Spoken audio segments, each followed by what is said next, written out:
Et voilà, ils sont installés confortablement dans ce studio. Laurent Roland, Tony Kessa à ma droite, Ouma Adeyanju à ma gauche, cravate bleu nuit, et puis cravate jaune. Bon, d'accord, bonjour, Laurent Roland, Tony Kessa. Mori Agua, bonjour, téléspectateurs et internautes.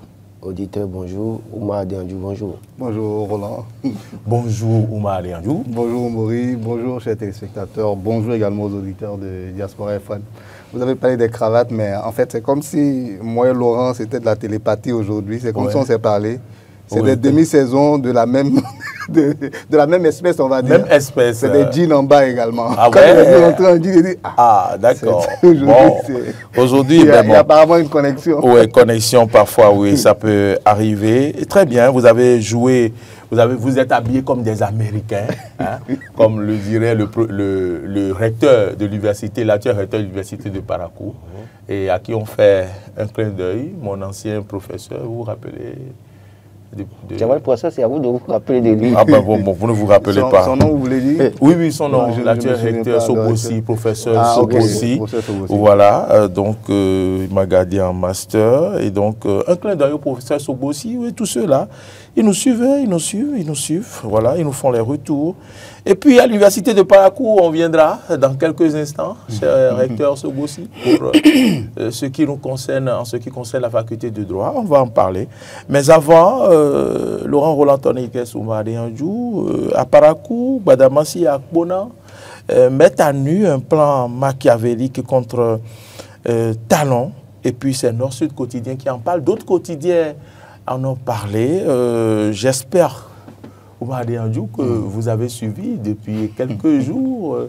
J'ai envie de parler, je ne sais pas, est-ce que je veux parler du feuilleton? Je veux parler de théâtre, mais bon, d'accord, prêtez-moi le mot alors, feuilleton. Est-ce que vous avez suivi le feuilleton? C'est pas loin enfin, c'est un aspect assez théâtral aussi, hein, il faut le reconnaître. Parce que quand vous observez très bien, ce n'est pas d'abord le mode de fonctionnement de ce régime-là, que des ministres viennent comme ça sur la place publique et commencent à déballer, voilà. Ce n'est pas trop dans le fonctionnement de ce régime-là. Donc, moi, quand j'ai écouté ça, quand j'ai entendu ça, par exemple, hier sur les réseaux sociaux, je me suis dit, mais attention, qu'est-ce qui se passe? Le ministre Akbona, il ne sait pas dans quoi est-ce qu'il est, il ne sait pas au sein de quel gouvernement il est, c'est quoi ce cheveu? Il est venu comme un cheveu sur la soupe, c'était bizarre.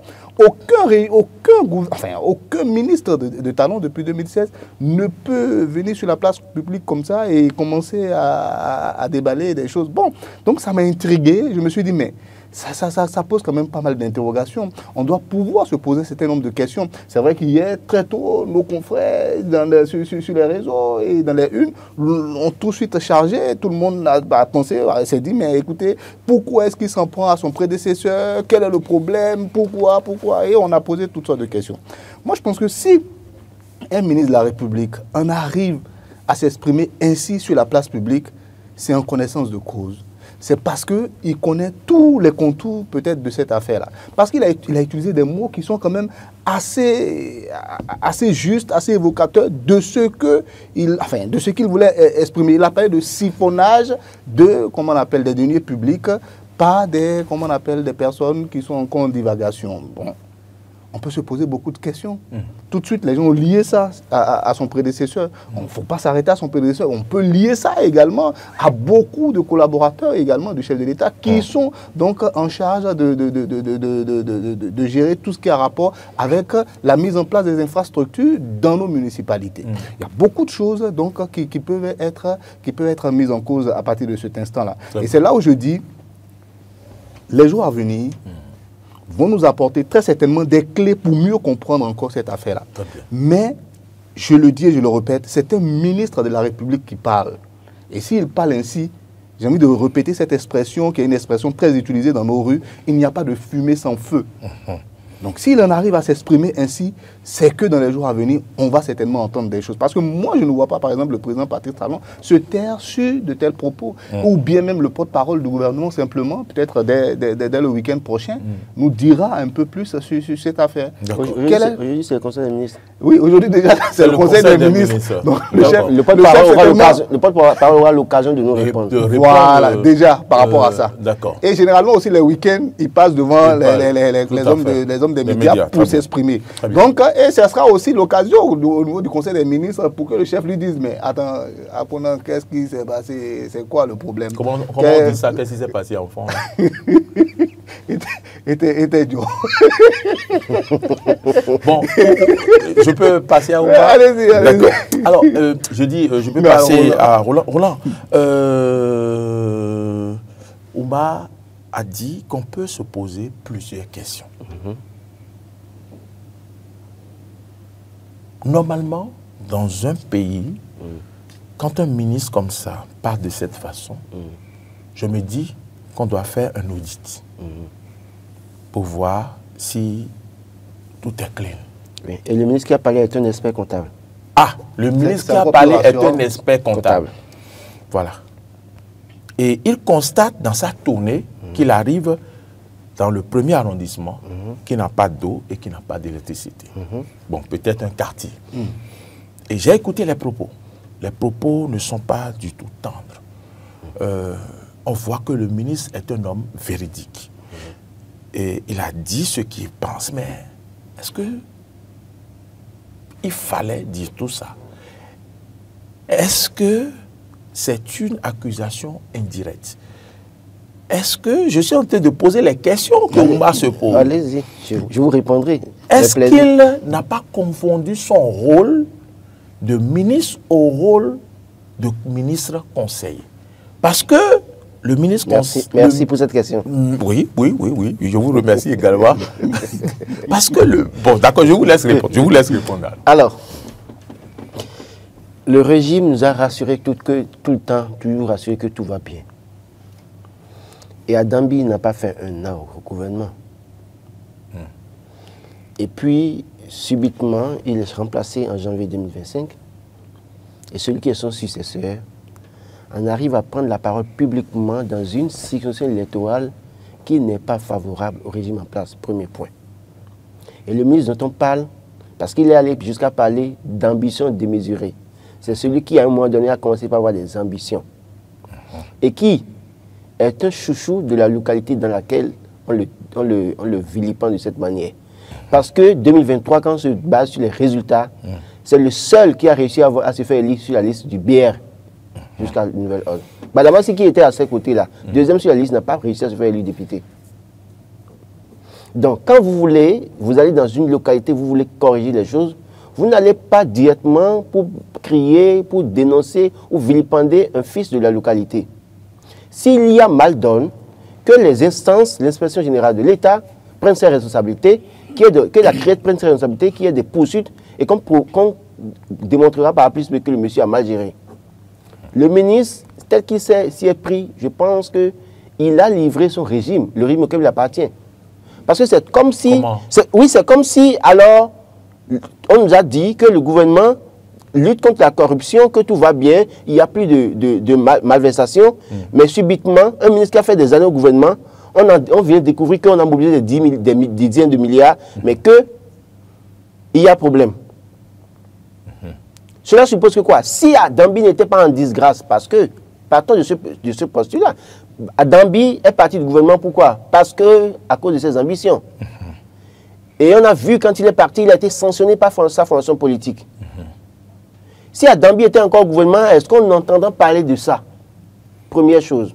Alors qu'il y a des instances et beaucoup de structures créées par le régime en place pour contrôler la gestion dans nos ministères et pour éviter ce que dénonce Paulin Akpona. D'accord. On veut parler de quelqu'un. En fait, c'est pour ça que je ne suis pas d'accord pour la formule. C'est vrai, il peut y avoir mal donné, il dénonce, mais c'est-à-dire, il se fait que c'est quelqu'un qui est en disgrâce avec le régime actuellement, qui a été sanctionné par le parti. Parce que Akpona est du BR, Benoît est du BR, on a l'impression qu'on veut assommer à tout prix quelqu'un. Je voudrais qu'on mette de bémol, si vous me le permettez, disgrâce apparente. Non pas apparente, quand même. Il a été sauté du gouvernement. Il a été censé pas... C'est pas apparent. Bon, mais vous ne savez pas tout ce qui se joue. Moriagua, tout ce que nous... Bon, oui, bon, je sais que je comprends maintenant ce que vous voulez dire. Mais le problème, c'est que le constat que nous avons tous fait, c'est que en janvier 2025, il a été... Tout à fait, je ne suis pas contre. Et dans sa fonction politique, il a été sanctionné parce qu'on lui reproche d'avoir pris des initiatives personnelles. Oui. Donc, il y a disgrâce, il y a disgrâce par rapport à ça. Donc, moi, je pense véritablement que Akpona aurait dû mesurer ses propos. Parce qu'il y a quelques jours, je l'ai rappelé hier, c'est les mêmes communicants du gouvernement qui sont allés montrer l'image de la rue de Boniaï à Parakou, pour dire que le bitume n'était pas de qualité, que la voie est dégradée, et que voilà comment il a géré le Bénin pendant 10 ans.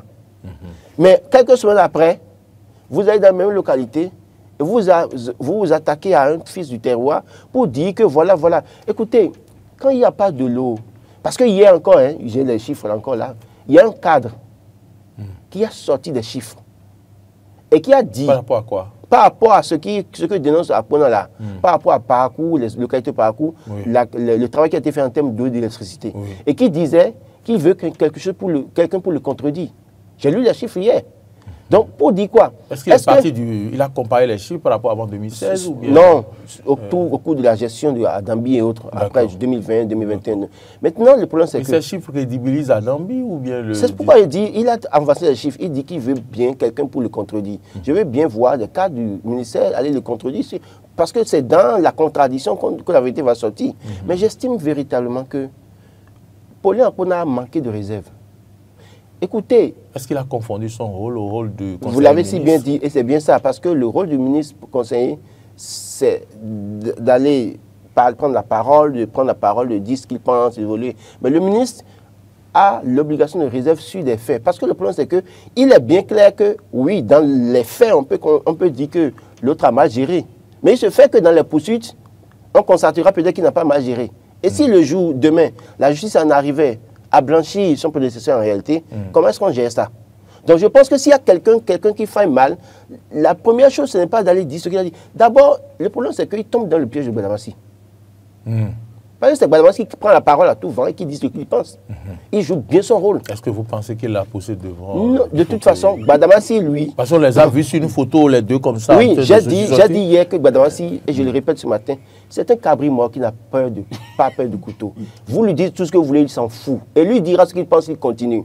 Mais quand vous avez ce niveau-là, avec titre d'expert comptable, je pense qu'il y a quand même une certaine retenue qu'il devait avoir. Attendre, si tant est qu'il y a des choses à reprocher, écoutez, laissez la justice faire son travail. Depuis janvier que le monsieur est sauté, on n'a pas entendu quelque part que la criette s'est auto-saisie d'un dossier. On n'a pas entendu quelque part. Et vous allez dire ça publiquement. Et écoutez, je crois que Mac l'a dit hier, parmi tous ceux qui étaient en face de eux hier, le week-end à qui Paulin Akpona et Gbadamassi parlaient là, il y a des gens qui sont des sympathisants, fidèles et fidèles d'Adambi. Oui. Fidèles et fidèles d'Adambi. Et j'ai rappelé un fait aussi. Adambi fait partie des ministres de Patrice Talon qui n'ont jamais pris la parole publiquement pour désavouer Boniaï. À aucun moment vous n'allez voir. Peut-être que d'autres personnes vont sortir des vidéos.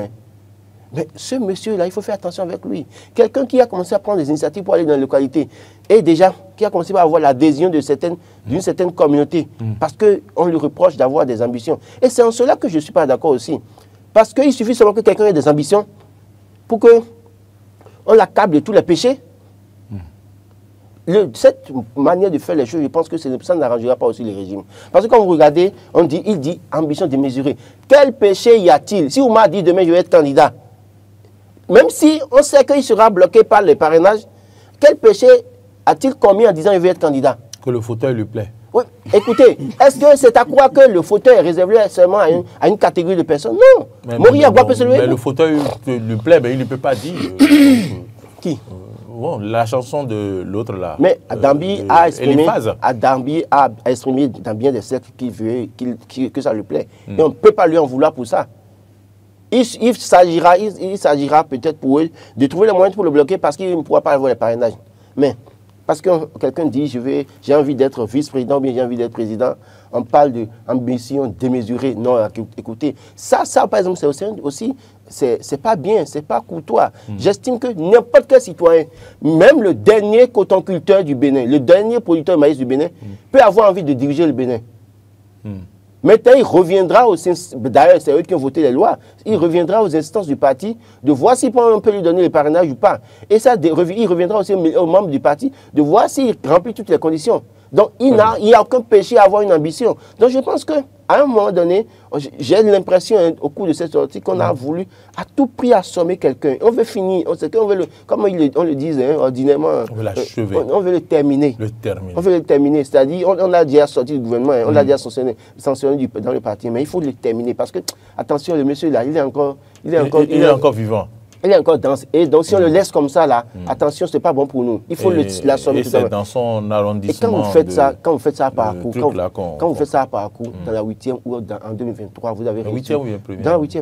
Le premier arrondissement, j'avais lu. Oui, non, premier arrondissement, dans la 8e circonscription électorale. Et où le Parti démocrate vous a damé le pignon. Vous vous exposez inutilement. Cette manière de faire, ça ne marche pas. Je pense qu'il faut corriger le tir au plus vite. J'ai saisi cette partie de votre intervention pour donc demander à Omar, est-ce que donc là où Laurent finit ses propos, est-ce que ça voudrait quand même signifier que le ministre ne rend pas vraiment service au Bloc républicain? Parce que le Bloc républicain, c'est un parti de la mouvance. Oui. Et celui dont on parle est du Bloc républicain, le ministre même est du Bloc républicain. Madame Assi du Bloc républicain. Est-ce que le ministre rend ainsi service au Bloc républicain avec ses propos? Mais il a dit, si l'issue, ça m'intéresse, je vous laisse. Si l'issue de cette affaire révèle effectivement que c'est l'ex-ministre qui est réellement mise en cause, qui est réellement en cause dans cette affaire, dans de siphonnage de, je ne sais pas moi, des deniers publics. Allons un peu vers l'électricité d'eau qui est dans cette affaire du de plan machiavélique, tout ce que vous voulez.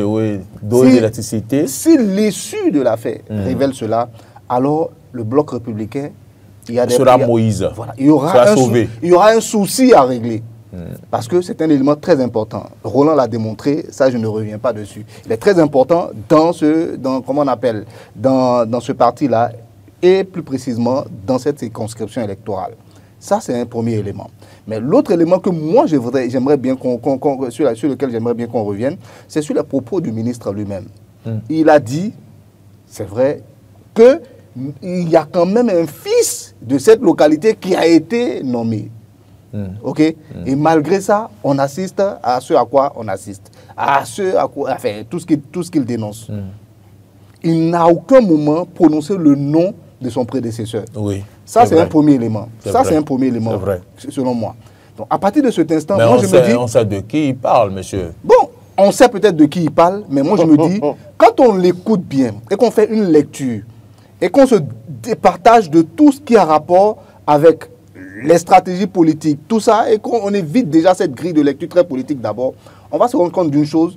Je l'ai dit à l'entame de mon propos, comme vous m'avez donné la première fois la parole, j'ai dit, il se peut que ce soit même peut-être juste des collaborateurs de ce ministre-là qui sont, de ce texte-ministre, je l'ai dit, qui sont mis en cause, qui seront peut-être les coupables après qu'on va révéler, être les personnes qui étaient donc à la base de toutes ces choses-là que le ministre dénonce aujourd'hui. D'accord. Moi, je dis que c'est plus ou moins péremptoire, à mon humble avis, de jeter tout de suite l'opprobre sur l'ex-ministre, de jeter tout de suite l'opprobre sur l'actuel également qui fait sa déclaration. D'accord. Des deux côtés. Okay. C'est un peu péremptoire. Attendons de voir jusqu'où cette affaire nous mènera. Ça, c'est un premier. Ça, c'est donc ma première lecture. D'accord. Donc, vous nous exhortez à ne pas, ou du moins, vous exhortez les détracteurs des réseaux sociaux et autres, et les journalistes de ne pas trop vite aller en besogne. Oui, tous les commentateurs à ne pas aller vite en besogne face à une telle affaire. Parce que là où je ne suis pas d'accord avec vous, c'est qu'il a donné des précisions. Je vais finir. Il a donné des précisions. On va revenir sur les précisions si vous voulez. Mais ce que moi je veux dire, vous-même vous l'avez dit, celui qui parle n'est pas n'importe qui. Il sait dans quoi il est. Il sait ce à quoi sa voix, il sait l'importance de ce que son propos a aujourd'hui. En tant que ministre, quand il parle, il sait que c'est toute la République qui écoute. Il en est conscient. Ça, c'est un premier élément. Qu'on enregistre. Non, mais attendez, quand même. Il parle quand même sur la place publique. Vous avez vu les images? Ce n'est pas des images amateurs. Hein. D'accord. Il savait certainement qu'on l'écoute. Même s'il ne sait pas qu'on écoute, ce n'est pas à 2-3 personnes, ce n'est pas dans un cercle fermé qu'il parlait. Il parlait en plus. Donc, il est conscient de ses propos. Ça, c'est un premier élément. Donc, le juger à partir de cet instant, dit que non, il a été trop dur avec ci, il a été... Non. Peut-être qu'il est dans une démarche bien précise qu'il a bien choisi. Il a décidé de révéler peut-être au grand public... d'achèvement, comme l'a dit Laurent. Peut-être. Ou démarche de révélation au public de ce que certaines personnes ont mal géré un certain nombre de choses. Est-ce que ce n'est pas aussi une manière de gagner l'estime, puisqu'il était avec le ministre conseiller Gbadamassi, qui, comme l'a dit toujours Laurent, n'a pas pu rafler beaucoup de voix là-bas. Est-ce que ce n'est pas une stratégie de reversement, de renversement d'estime qui est mise en place? C'est vrai que la méthode est plutôt gbadamassienne, si vous voulez. D'accord. Méthode gbadamassienne, d'accord. Voilà, à une manière de faire, voilà, de ministre Gbadamassi qui, lui, généralement, ne va pas du dos de la cuillère pour pouvoir donc révéler. Donc, lui, il est plutôt, on va dire, quelqu'un qui dit ce qu'il pense, très direct dans sa manière d'être. Mais au-delà de tout ça, moi, je dis qu'il y a une chose qui est rassurante aujourd'hui, en tout cas au Bénin, en ce qui concerne le régime de la rupture. Par rapport à cette affaire-là, on va voir clair. Ça, moi, j'en suis convaincu. D'accord. Ça ne va pas rester comme ça. Et il n'y a qu'à regarder comment est-ce que le régime a géré toutes les autres affaires ou peut-être même des proches du chef de l'État étaient impliqués. Comment est-ce que tout cela a été géré?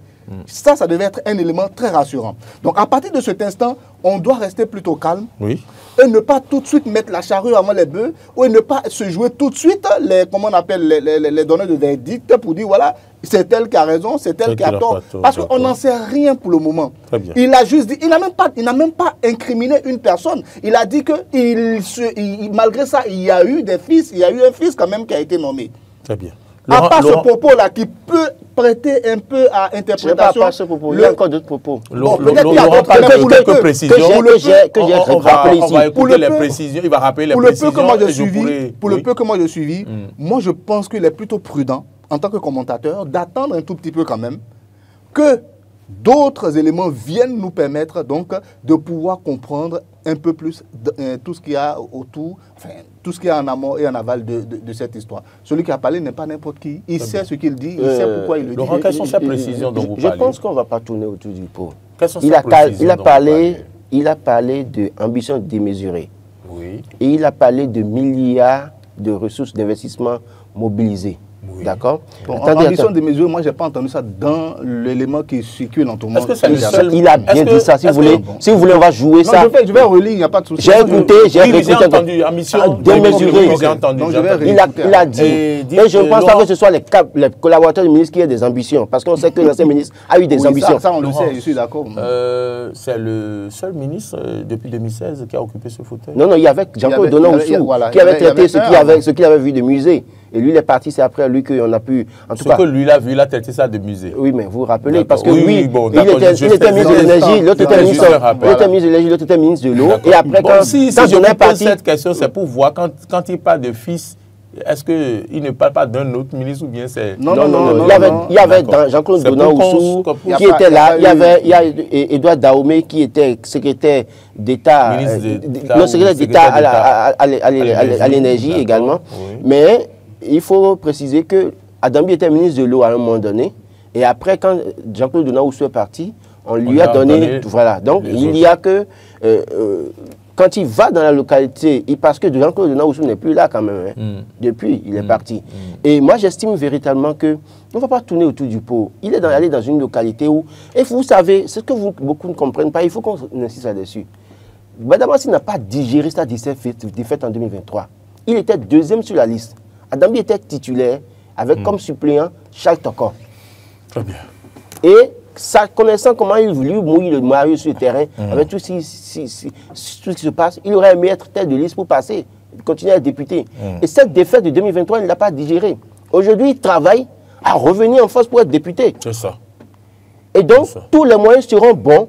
Autrement dit, tous les coups seront donnés. Tous les moyens seront bons pour finir pratiquement avec quelqu'un qui, en réalité, a pris la tête et qui l'a empêché d'être élu. Et il lui revient maintenant de trouver les moyens, d'effacer quelqu'un et de d'espérer reprendre la première place dans cette séquence électorale. Très bien. Donc quand ça on pourrait voit être une stratégie politique. Le problème, c'est que... Ces propos tenus seraient une stratégie politique. Oui, en fait, moi, je ne dis pas... Pour un repositionnement politique. En fait, je ne prends pas Adabi comme un saint. Non, on comprend, on comprend. Mais le problème, j'estime que la procédure, la manière de le faire n'est pas adaptée parce que ça va les exposer inutilement et ça va contribuer encore à les affaiblir. Parce que demain, quand ils iront aux élections, dans cette circonscription électorale, quand ils vont vouloir parler, les autres utiliseront encore ça pour dire... Ces arguments pour dire, mais c'est vous, l'ancien ministre est du BR, et quand il était chez vous ici, là, qu'est-ce qu'il a fait? Vous n'avez pas eu l'eau, vous n'avez pas eu l'électricité. Voilà, c'est eux-mêmes qui l'ont dénoncé. Mais le ministre Akpona a promis rapidement renverser cette tendance-là. En faisant quoi? Oui, ben, ils auront de l'eau et de l'électricité. Il l'a promis, hein. Oui, à la fin, il a dit. C'est un défi pour lui pour ne pas laisser place aux opposants après de saisir la balle au bon pour pouvoir les attaquer. Il a promis, mais la décision ne lui revient pas à lui. C'est vrai que le gouvernement fera tout pour peut-être vouloir corriger les tirs dans cette localité et avec quelque chose qu'on dénonce. Mais est-ce que c'est ça qui va contribuer à arranger les choses? Moi, je pense qu'on aurait dû éviter un peu, je dis, il faut engager des poursuites contre l'intéressé. Mais on aurait dû éviter d'aller le livrer comme ça. Des poursuites sur quelle base? C'est parce qu'il parle... Il faut d'abord nous dire la base sur laquelle on veut le poursuivre. Non. On va pas être d'accord, Oumar. S'il dit publiquement qu'il y a problème, ça veut dire que l'ordre normal des choses, c'est d'engager des poursuites. Oui, contre ceux qui sont incriminés. Mais justement, donc on ne sait pas qui c'est. Non, justement, s'il le dit, moi je veux que même déjà cette semaine, qu'on engage des poursuites pour sortir les... On ne va pas faire semblant. Oui. On ne va pas faire semblant. Disons la vérité. Les propos, si vous dites ça, allument les projecteurs sur une personne. Le ministre a non, je ne parle même pas d'une seule personne. Je ne parle même pas d'une personne. Mais moi je dis... Je ne dis pas une seule personne. Je dis s'il y a des gens, des cadres qui sont coupables de ce qu'ils dénoncent là, engagez les poursuites en même temps cette semaine. Si on attend encore une semaine avant de parler, moi je pense que ça ne marche pas. Parce que s'il parle, puisque vous soutenez ça, c'est qu'il se base sur. C'est pas ça, qu'il a des informations concrètes. On va finir avec ce sujet. Laurent est très fort dans les conclusions. Il a dit que puisque je soutiens ça, ça dit qu'il a donné le verdict. Vous soutenez ça. Comment est-ce que je... Qu'est-ce que je soutiens? À quel moment j'ai soutenu quoi que ce soit ici? Attendez, on va s'écouter. Le ministre ne peut pas tenir ses propos. Et que vous allez venir ici pour dire qu'il n'a pas appelé de nom et que vous ne savez pas de qui, que vous ne savez pas de qui le ministre parle. Ça là d'abord, clarifions ça. Voilà. Maintenant, monsieur, vous savez de qui le ministre parle. Voilà. Il parle du ministre Adambi. Est-ce que vous êtes d'accord avec nous? Non, moi je dis et je répète, je ne peux pas être péremptoire. On peut se dire, est-ce que le ministre Adambi n'est pas concerné? On peut se poser cette question-là. Oui, ça, je ne vous empêche pas de poser la question. D'accord. Est-ce que le ministre Adambi n'est pas concerné? Voilà. Pour le moment, je ne peux pas répondre à ma question. Non, je n'ai pas comment on appelle les outils pour pouvoir faire ce travail-là. Je ne suis pas juge. Qui a été enlevé du gouvernement parce qu'il a eu des ambitions? Attendez, je vais aller jusqu'au bout, s'il vous plaît. Non. Je vais aller jusqu'au bout. Bon, quelqu'un a été allez jusqu'au bout pour qu'on ferme cette page. Pour qu'on ferme cette page-là. D'abord, je commence par vous. Quelqu'un a été jusqu'au bout, enfin, a été enlevé du ministère. Quelqu'un a été enlevé du ministère parce que il y a certainement des choses qu'on lui reproche. Est-ce que c'est exactement ce que le ministre dit là qu'on lui reproche? On fait trop. Non, c'est pas ça. On peut vous répondre. Moi, je peux vous répondre que on fait trop vite le lien. Parce que à l'époque, quand on l'a enlevé, ce n'est pas la raison qu'on a évoquée. Voilà. On fait trop vite les liens entre les choses. On tire trop vite les conclusions. Les analogies sont trop rapides. Ça, c'est moi qui le pense. Oui, je le dis, c'est sincère. Et l'autre chose que je veux dire. C'est Oumar. Oui, je dis ce que je pense. Quand Laurent dit... Il faut dire l'émir Ouar, d'accord. L'émir Ouar. Quand Laurent dit que la méthode que le ministre emploie n'est pas bonne, qu'il ne devait pas faire ça, que si, que ça, que ça. On a toujours réclamé sur ce plateau-là la transparence. C'est nous qui l'avons réclamé. On a toujours dit transparence, transparence, il faut qu'on sache, il faut qu'on sache ça. Quelqu'un qui vient maintenant et qui dit, OK, moi, en tant que ministre, j'ai vu des choses, voilà, ils ont siphonné l'argent public, ils ont fait... Vous dites encore, pourquoi est-ce qu'il va le dire? Non, c'est pas attendez, je vais aller jusqu'au bout. Transparent. Non, les gens vont juger à la maison. On nous connaît tous ici. Chacun sait. On a tout le temps réclamé la transparence. Il vient et dit, oui, maintenant là, on va voir un peu plus clair. Mais c'est vous qui avez dit que ce n'est pas la méthode, ou ce n'est pas vous qui avez dit ça. Ce n'est pas la méthode. Je dis que ce n'est pas du tout le mode de fonctionnement. Mais c'est le mode qu'on dénonce. Non, attendez. Je vais aller jusqu'au bout. D'accord. Je vais aller jusqu'au bout. Permettez-moi de finir. Vous allez parler. Mais votre bout là, c'est long à trouver. Donc, allez vite parce que moi, j'ai le temps à gérer. Oui, je vais vite finir. Sinon, je vous coupe. Laissez-moi aller jusqu'au bout. Donc, c'est nous qui réclamons régulièrement la transparence. Pour une fois qu'un vient et qu'il veut être transparent et qu'il dit qu'il y a des soucis au niveau de mon ministère. Il y a certainement des choses qui se sont passées auparavant, ce qui font qu'on a des conséquences qui ne sont pas très agréables pour donc, le quotidien des populations. Manque d'électricité, manque d'eau, tout ce qu'il a cité. Et on veut lui jeter encore le tort. Moi, je ne sais pas. Et à la fin encore, il a promis que tout cela sera réglé. On va mettre tout. Maintenant, si c'est si, moi, et pour finir, hein, à partir de, comment on appelle, quand est-ce qu'on pourra faire tous ces commentaires-là que nous faisons aujourd'hui, où on jette immédiatement, où on trouve toujours le coupable, où on dit tout de suite c'est celui qui a raison, c'est celui qui a tort, il n'aurait pas dû. Attendons de voir comment est-ce que les autorités elles-mêmes vont gérer le reste maintenant de cette affaire-là. Parce que depuis hier, ça fait couler beaucoup d'encre et des salives. Les journaux ont titré dessus hier. Aujourd'hui encore, c'est la une de toutes les parutions. Donc, à partir de cet instant, je pense que les plus hautes autorités de notre pays sont interpellées et ils vont réagir. Et c'est après cette réaction-là qu'on pourra faire tous les commentaires qu'on veut. Est-ce qu'ils vont le sanctionner parce que il a parlé sur la place publique, il a dit des choses sur la place publique qu'il ne devait pas dire? On saura, et là on pourra tirer encore les conclusions. Est-ce qu'il a eu raison de le dire parce qu'il y a des choses qui sont déjà en cours, il y a peut-être des démarches qui sont en cours pour pouvoir donc punir les responsables qui ont siphonné, tel qu'il a dit, donc les deniers publics?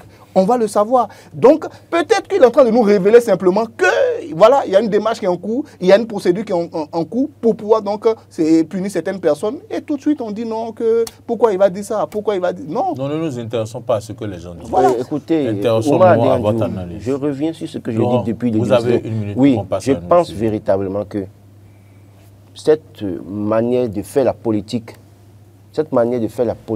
parce qu'à tout prix on veut finir avec quelqu'un, ça ne marche pas. Il était à Calavi ici, à Glodibé, le ministre. Il n'a pas tenu ce discours-là. Mais il allait tenir ce discours dans une localité où il allait tenir le discours dans une localité où il y a un des leurs qui avait été sanctionné. Moi je ne dis pas que la Dambie est sain. Je ne sais pas là-dessus. Il peut avoir mauvaise gestion sous sa gouvernance. Je suis d'accord. Et il doit en répondre. C'est bien clair. Et c'est pourquoi je dis, s'il parle là, la meilleure option pour moi, c'est qu'il faut engager des poursuites. Pour qu'on voit clair. Je ne sais pas si c'est parce que c'est engagé. Non, mais écoutez, vous savez très bien que rien n'est caché à la criette ou je ne sais quoi. Je suis d'accord. Donc si c'était engagé véritablement, vous et moi, on aurait dit à ce que moi je dis, c'est juste ceci. Évitons simplement de dire des noms. Non. Parce qu'à aucun moment, lui, il a dit des noms. C'est tout ce que moi je dis. Écoutez, même s'il ne dit pas des noms, on dit des noms. On n'a pas.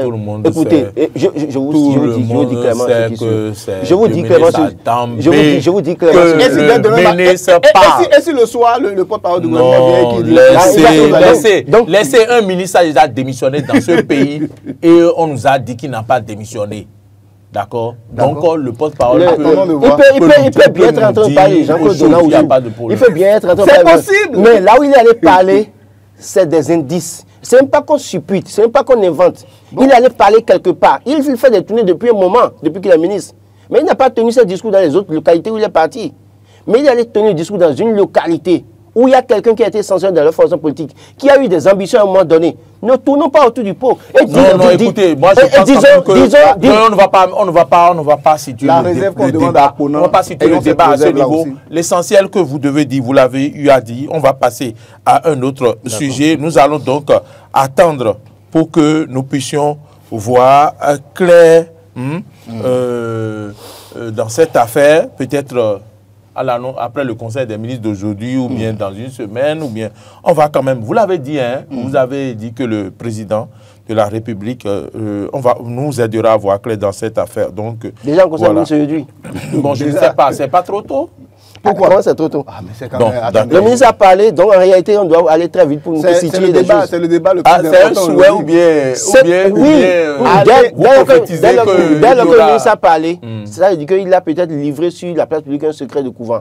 Et donc, on doit aller très vite maintenant pour nous situer, pour nous dire clairement de qui on parle. Et on doit savoir qui a siphonné les dizaines de milliards. Sur ça, je suis d'accord. Je suis formel là-dessus. Aller dans les rues aujourd'hui, c'est ça le débat. Si on ne le fait pas, alors ça veut dire qu'il y a une opacité. Et ça veut dire qu'alors on couvre quelque chose. Là, je suis d'accord avec vous. Très bien. Ok, moi je souhaite bien que vous me trouvez des frais d'émission et puis tout ça là pour que j'aille écouter les gens de Paracou pour voir si c'est vraiment ça le débat.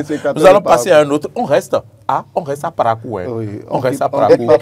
Tout se passe à Paracou parce que Paracou est devenu la capitale des informations, d'accord, et de l'actualité. D'accord. Donc on va maintenant à la faculté de droit de l'université de Paracou. La faculté, l'université doit être opposée au premier arrondissement. Est-ce que vous savez un peu où se trouve le premier arrondissement? Ça doit être opposé, hein? D'accord, opposite of first arrondissement. Donc, on traverse juste la voie. On traverse juste la voie, d'accord. Donc, 6 admis sur 2482 étudiants en première année. C'est grave. Voici ma question. Allez-y. Et nous répondrons avec plaisir. Où doit-on situer les responsabilités? L'État central, les enseignants. Leurs responsabilités. Parce que quand je suis la réponse donnée par le doyen, je sais quoi, Mokhtar ou je sais quoi, qui parle du système, pour parler du système LMD et qu'ils ont dû durcir le mode de correction, je sais quoi. Avant, il fallait dire... Parce que les étudiants ne reviennent pas. Avant c'était 10 sorts qu'il faut avoir pour passer, mais maintenant c'est 85% au premier semestre et 15% au second semestre et qu'après les étudiants ne viennent pas et tout ça là. Mais ce que j'ai compris, ils ont mis à 100% là. Oui, maintenant il dit 100%. Et c'est en fait 85%. Alors que le système LMD... 85% au premier semestre. Ça, c'est ce qui est normal. Oui, 85% au premier semestre. Et au second semestre, non pas à la première session, pardon. À la seconde session, 15%. D'accord, il vous reste à 15% validé, vous passez. Les étudiants ne viennent plus valider voilà. Et maintenant, ils ont exigé maintenant que les étudiants aient les 100% déjà à la première session. Ce que le LMD n'a pas exigé. Attendez, voilà, c'est les tares du LMD dans notre pays, ça. Parce que le LMD, il y a un ratio enseignant-étudiant. Le ratio enseignant-étudiant, normalement, si on tient compte du système LMD, c'est un enseignant pour 25 étudiants. Alors, les étudiants, là, le nombre qu'on donne là, 2482 là, allez voir le ratio. Dans quelles conditions déjà on dispense les cours aux étudiants? Commençons par là. Il y a beaucoup qui viennent juste par formalisme, pour montrer à leurs parents qui vont à l'université. Parce que les conditions ne leur permettent même pas d'aller étudier. Et à la fin, on dit que les enfants doivent avoir 100%. Et cet enseignant qui le dit, il faut qu'il nous demande par plus que le système LMD, là, les conditions sont véritablement réunies à Paracou. Ce n'est pas réuni les conditions. On a vu des étudiants qui ont dénoncé il y a quelques mois les conditions du travail. Nous-mêmes, nous avons amené notre caméra là-bas, on a passé les reportages dans nos éditions ici. Je me permets de vous lire. Descente à Paracou. Je me permets de vous lire ceci, parce que moi, j'ai quand même cherché à voir ce matin. J'ai vu un document là où on parle de 94 000 étudiants en géographie à la Flash, je crois, à l'université d'abord en Calavi, pour autour de 100 enseignants. Et en Côte d'Ivoire, quand on fait le ratio, on se retrouve à un étudiant pour 225, pour 225 ou 250 étudiants. Mais ici, quand on fait le ratio, c'est un enseignant pour 1250 étudiants. Ça ne marche pas. Dans ces conditions, vous voulez être dur, ferme avec les étudiants pour dire qu'il faut durcir, sinon pas 100%, tout ça. C'est la responsabilité des gouvernants et c'est la responsabilité des enseignants. Et une fois encore, on dira que oui. Et on nous parle d'orientation, d'aptitude. Tout le monde ne peut pas faire le choix. Une fois encore, j'interpellerai le gouvernement. Et on me dira oui, quand il parle, il finit par ton gouvernement. Mais ils sont là, ils ont fait de grandes choses à bien des égards. Mais dans nos universités, il n'y a pratiquement rien. C'est-à-dire, en dehors d'un certain nombre de choses où on a annoncé, bon, on va améliorer les trucs. Mais les amphithéâtres, là, on en a construit combien de 2016 à aujourd'hui? Le système LMD, le ratio enseignant-étudiant, combien d'enseignants ont été recrutés pour se conformer au ratio du système LMD, combien de salles, quand vous allez au niveau de l'ENAM à l'université d'Abomey-Calavi, les seuls bâtiments qui avaient été conçus depuis pour le système LMD, là, c'est ça qui existe depuis jusque-là aujourd'hui. Il n'y en a pas d'autres. En 10 ans, pratiquement, de gouvernance du président Patrice Talon. Et ceux qui ont été mis en enseignement supérieur, et notamment la dame qui est là, que je respecte beaucoup, Madame Éléonore la décan, je la respecte.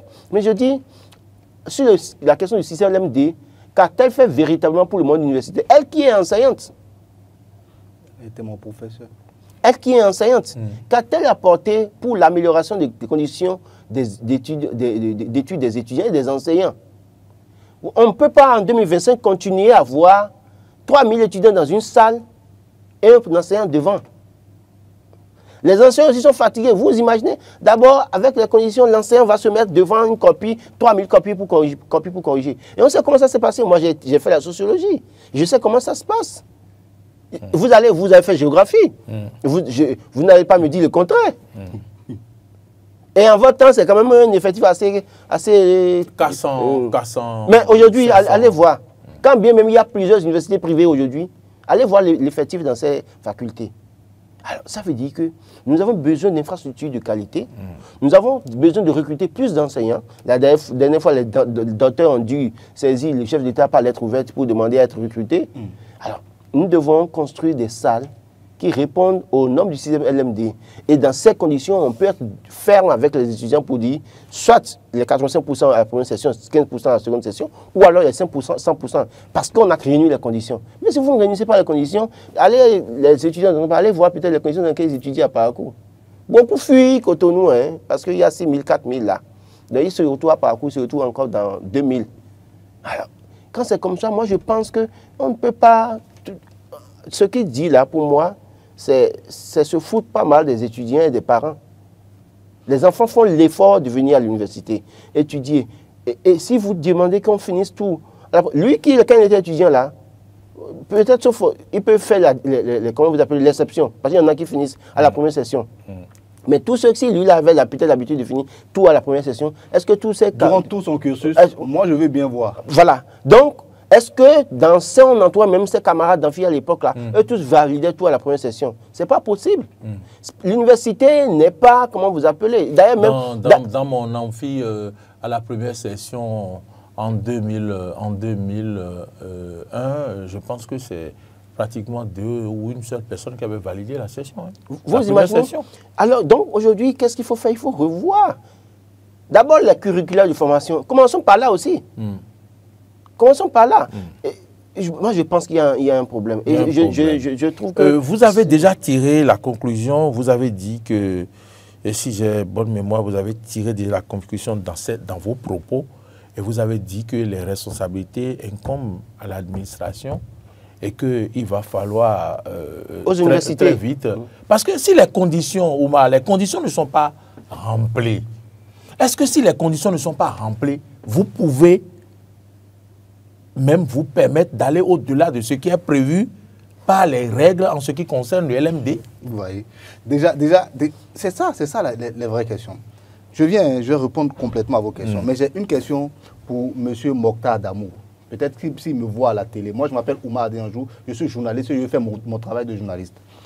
Monsieur le doyen, est-ce que vous êtes fier d'afficher un tel résultat? 6 personnes qui ont travaillé pendant plus de 6 mois à l'université, 2482 personnes sont venues au cours et vous affichez que c'est 6 qui sont admis. Est-ce que vous êtes fiers? Et vous défendez ça? Voilà. Et est-ce que ça, c'est la première des choses. Est-ce que vous êtes vraiment fiers de cela? Ça, c'est ma première question. Deuxième question, tout au long de votre cursus, je veux savoir, est-ce que vous avez été très excellent? C'est une question que je pose. Hein. Peut-être que c'est ça qui fait que l'excellence dont vous avez fait preuve durant votre cursus, qui fait qu'aujourd'hui, vous avez envie de dire sur un peu plus les conditions que les gens chez qui on a prêté le système, on n'a pas créé. Ce n'est pas nous qui avons créé le système LMD. C'est une école, c'est une faculté, non? Voilà. On a prêté ça chez eux pour envoyer ça chez nous. On dit 85% qu'on regarde, c'est-à-dire est-ce qu'il a validé les 85% des unités de valeur et on lui accorde donc l'admission en année supérieure. Vous vous dites que non, ce n'est pas ça, c'est 100%. Est-ce que vous avez fait 100% durant vos 4 ans c'est-à-dire premier et second cycle. Moi, je veux bien savoir. C'est juste des questions que je pose. Bon, je peux demander au doyen, hein, s'il veut, il peut composer notre numéro tout de suite. Et nous appeler et vous répondre. Hein, et nous répondre. Peut-être qu'il a la méthode pour être excellent et qu'il veut l'apprendre aux étudiants de comment on appelle, de l'université de Parakou. Et là, moi, je suis preneur. Et si lui, il a réussi à le faire, donc ça veut dire qu'à partir de cet instant, il est capable de nous apprendre cette méthode-là. Et je veux le... Maintenant, quand un tel résultat est affiché, mais il y a tellement de choses qu'il faut se demander. La première chose que le recteur devait se demander quand il affichait ce résultat, il devait se dire, est-ce que la méthode d'enseignement est adaptée? Est-ce que nous faisons notre travail en tant qu'enseignants de la meilleure des façons? Est-ce que quand je vais devant moi en tant que doyen, quand j'explique les choses aux étudiants, quand je finis d'expliquer, est-ce qu'ils ont compris? Est-ce que j'ai la pédagogie? Est-ce que j'ai les aptitudes moi-même pour enseigner, pour donner la bonne formation aux étudiants? Il faut qu'ils se posent cette question-là. Moi au-delà de ça, en classe de première, j'avais un professeur de mathématiques. Il nous enseignait les mathématiques, mais on ne comprenait rien. Mais n'allez même pas très loin. Moi, je faisais partie des meilleurs en venant en première. Mais en première, on ne comprenait rien. Je vais vous donner on a été obligé de courir dans tout ce cotonou pour faire des TD. Pour pouvoir comprendre le cours. Professeur, on ne comprend pas. Recopiez d'abord. Voilà. Moi, je vais vous donner un exemple. Un exemple qui va vous étonner.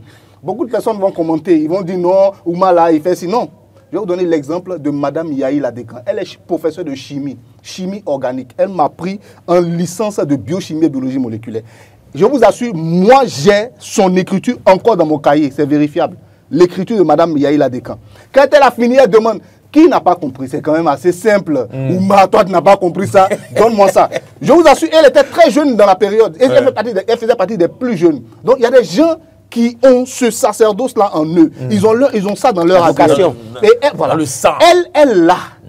Est-ce que les autres l'ont? Ils doivent se poser cette question-là aussi. Maintenant, venons-en aux conditions de travail à l'université. Conditions de travail à l'université. 25 étudiants par professeur. C'est très grave. C'est quelque chose de très grave. Combien? Et quel est le soutien académique qu'on offre à nos étudiants? On a tous fait l'université. Moi, je vais vous raconter encore une petite histoire par rapport à moi, toujours ma personne.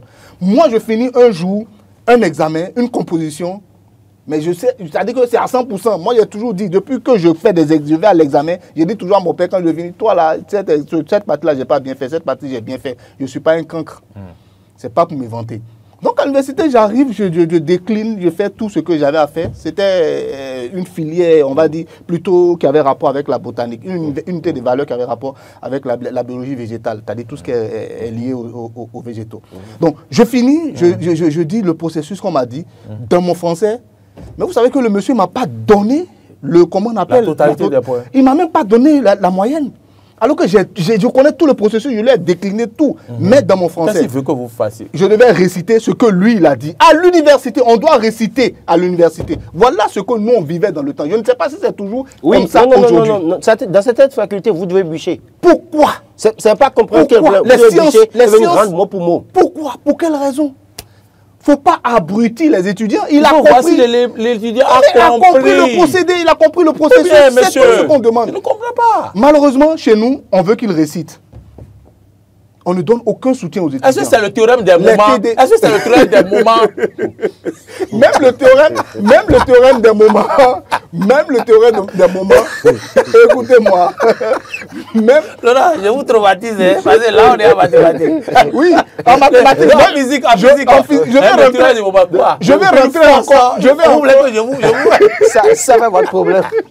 Le gars me parlait de la force centrifuge. Depuis que vous êtes depuis que vous êtes à Identity, combien de fois vous avez appliqué le théorème de Pythagore? Il y a des gens qui l'appliquent dans leur vie au quotidien et ils nous permettent d'avancer, ils permettent à l'humanité d'avancer. Ne dites pas ça.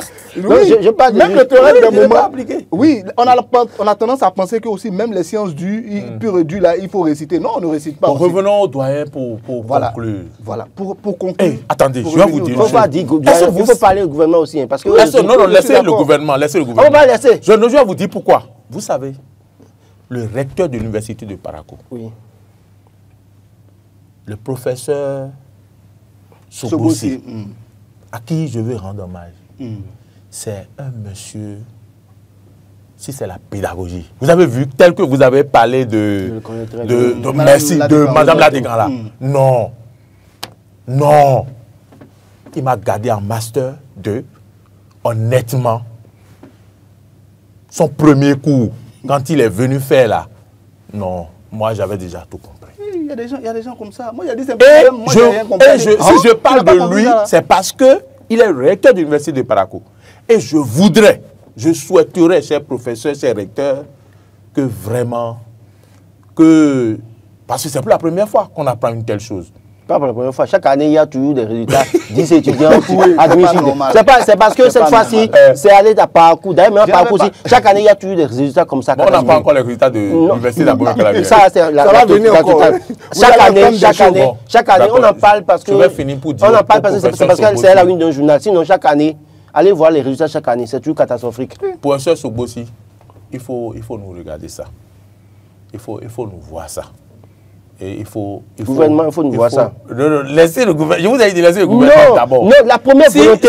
Le professeur Sogbosi, l'éducation. le professeur ne peut pas voir ça sans le gouvernement. Dans la constitution, l'éducation, quand même, c'est une priorité. C'est clair. Bon, d'accord, le ministre de l'enseignement supérieur. Il doit pouvoir essayer, avant de partir, réfléchir. Il faut réformer aussi ce secteur. Réfléchir sur les conditions. Nous construire des salles de cours.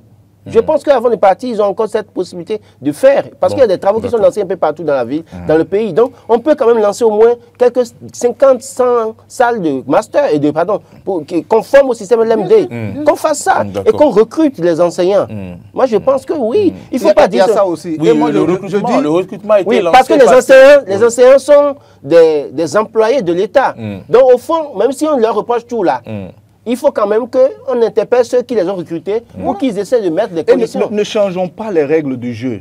Le LMD dit que ayez 85% des unités de valeur et passez en année supérieure. Déclarez les enfants admis d'abord et laissez-les venir faire le reste après. Déclarez-les admis. Pourquoi est-ce que vous voulez dire? S'ils ne viennent pas faire les 15% après, il n'y a pas une autre méthode pour leur tenir par la culotte. Ils n'auront pas leur maîtrise, leur licence à la fin. C'est tout. Ça, c'est encore plus simple. Pourquoi on va déclarer 5 personnes admises sur donc, pour finir, monsieur le recteur de l'université de Parakou, mon cher professeur Sogbosi, que j'adore, que j'aime bien, ils n'ont qu'à reprendre à partir de maintenant et revenir aux 85%. Et 87% ou 85% et recalculer les moyennes. Et permettre aux enfants d'être admis. Et permettre aux étudiants qui ont réuni les 85% là, d'aller en classe supérieure et les restes viendront composer. Trouver la méthode pour leur tenir les culottes, on n'a pas besoin de leur exiger 100%. Et je sais que c'est sur ça que le ministre de l'enseignement supérieur aussi ira bientôt dans quelques jours et on viendra ici pour vous applaudir. Voilà mon message. Oui, justement, parce que les nouveaux bacheliers, les prochains bacheliers maintenant auront peur en écoutant ça. Oui. Il y a des gens parmi qui ont envie d'être avocat, magistrat. Donc, quand je vois ça et que vous affichez des trucs comme ça, un enfant qui a envie de faire le droit va dire, papa, ça ne me plaît plus, je vais faire autre chose. Et ils vont tuer les vocations. Maintenant, l'autre chose que je veux dire, c'est que la vie estudiantine est très difficile. Il faut le dire à certaines personnes. Les enfants quittent quelquefois leurs parents. Ça a été moi mon cas, je suis quitté de très très loin. Hors des frontières pour venir m'installer. Vous avez parlé de français ivoirien, je suis quitté. Bon, d'accord. Donc, ça révèle tout ce que je voulais dire. D'accord, donc vous vraiment, on voit d'où vous venez vraiment. J'ai quitté quelque part très loin. Voilà. Ah, vous dites à Côte d'Ivoire, il dit, oui, à Côte d'Ivoire, je suis quitté. Oui, le bon français, c'est j'ai quitté. Heureusement que vous êtes revenu au Bénin, sinon vous. Les enfants quittent quelquefois. Vous allez voir un jeune, quelque part, qui est à Parakou, la plus grande ville du Nord. Il a quitté peut-être Tchoumi, Gogounou, quelque part, pour aller Kalale ou bien pour venir s'installer là-bas. Écoutez, à peine le petit arrive à se préparer du haricot, et vous lui ajoutez j'ai envie de faire une chose, on va observer une courte pause pour dire qu'on a clôturé, mais ce sera le sujet de l'actu décalé. Je vais demander aux gens d'appeler pour réagir par rapport à cette information parce que je vois quand même que... pour partager un peu leurs expériences avec nous. Permettez-nous donc de clôturer. Mais je sais que vous avez beaucoup à dire. Mesdames, messieurs, on a fini les analyses ici. Et donc, on va observer une courte pause, revenir rapidement pour donc faire l'actu décalé, ouvrir la ligne aux gens. Ce sera le sujet de l'actu décalé. Oui, on va parler des échecs en milieu universitaire, hein, des échecs en milieu universitaire. Quelle est votre expérience? Hein, quelles sont vos expériences, on va dire, c'est une question. Et voilà, on va revenir sur l'autre sujet demain. On va observer une coup de pause avec la permission de, bien sûr, Rebecca.